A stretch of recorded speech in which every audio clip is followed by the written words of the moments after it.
Hey guys, hello and namaste. So in this video reel, this is a special guidance for the LGBTQ community, and maybe you all know that I have so much of respect for that community. Why?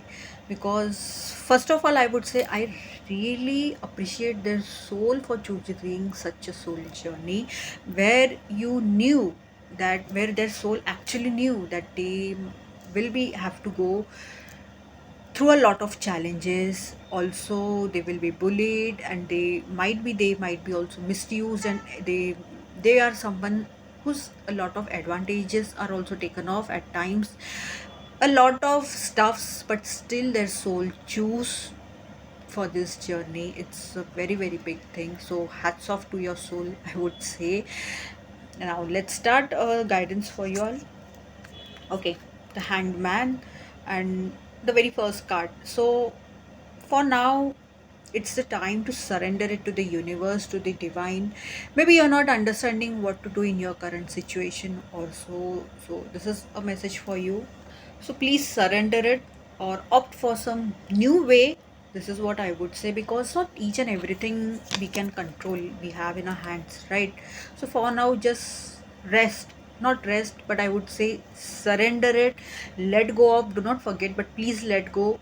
Please see if you can opt for some new way or new direction also.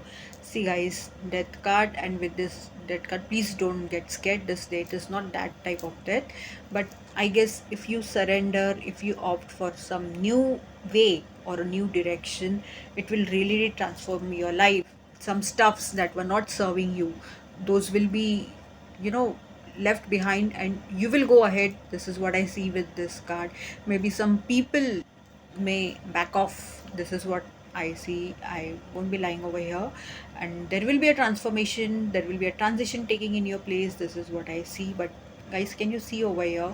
It's a good thing. So do not lose hopes. Oh wow, Queen of Pentacles. So with this card, maybe someone from with this energy, some lady, because as this is Queen, someone with this energy might come to your help. Maybe I feel so, who is financially stable, who is caring, who is nurturing, but at the same time very down to earth. Such a lady with this energy might come to your help, but you need to have patience. Else, you need to come to this energy. Don't be harsh on yourself. This is what I would say. Another thing, what I am feeling with this card is please be humble. Please be, uh, as much ever possible, please go into nature. This is what I would say with this card. Thank you.